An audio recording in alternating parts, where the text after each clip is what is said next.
आप देख रहे हैं TNB।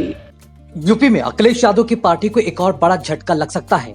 कहा जा रहा है कि जयंत चौधरी की पार्टी रालोद को लेकर लगातार चर्चा हो रही है कि वो सपा का साथ छोड़कर भाजपा में आ सकते हैं। जो खबरें चल रही है उन खबरों में कितनी सच्चाई है वो भी आपसे जानते हैं, लेकिन जो खबर मिल रही है उससे ये निकल कर सामने आ रही है कि जयंत चौधरी जो भाजपा में शामिल होने की जिनकी अटकलें लगाई जा रही है, रालोद को 5 सीटें मिल सकती है, जबकि अखिलेश ने उनसे 7 सीटों का वादा किया था।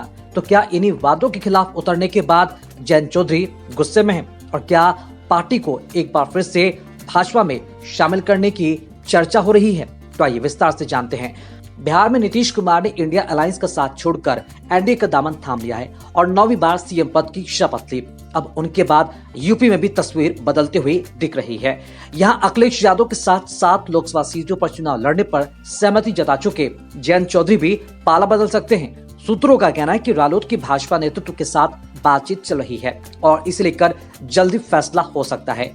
दिलचस्प वाली बात यह है कि सपा के साथ 7 सीटें पाने वाले जयंत चौधरी भाजपा से 5 सीटों के समझौते पर भी राजी हो सकते हैं।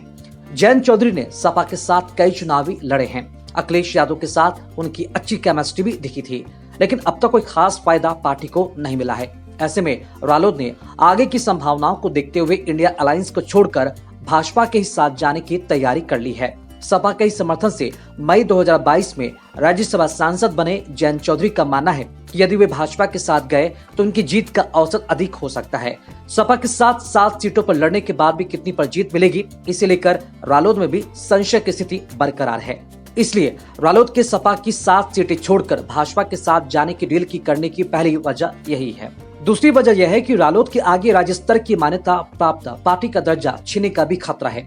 यदि उसका वोट शेयर कम रहेगा तो फिर यह संकट उसके दरवाजे पर होगा। ऐसे में रालोद को लगता है कि वह भाजपा के साथ जिन सीटों पर लड़ेगी वहां उसकी जीत की संभावनाएं अधिक होगी और वोट प्रतिशत भी ज्यादा होगा। रालोद ने 2009 में भाजपा के साथ चुनाव लड़ा था और तब से उसे 5 सीटों पर जीत हासिल हुई थी। रालोद उसी मॉडल को एक बार फिर से दोहराना चाहती है।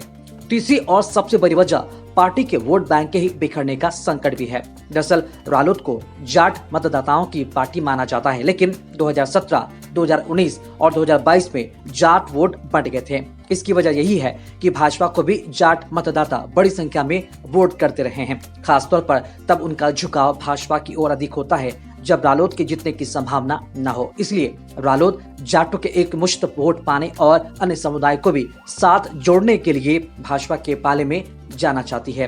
अब देखना अहम होगा कि जैसे जैसे लोकसभा चुनाव नजदीक आता है वैसे वैसे जयंत चौधरी और क्या रणनीति बना पाते हैं और क्या जयंत चौधरी अखिलेश यादव को झटका देकर भाजपा में शामिल होते हैं या नहीं, देखना दिलचस्प होगा। ऐसी खबरों में बने रहने के लिए देखते रहिए TNB। साथ ही हमारे वीडियोस को लाइक करें, शेयर करें और हमारे YouTube चैनल TNB को सब्सक्राइब करना ना भूलें।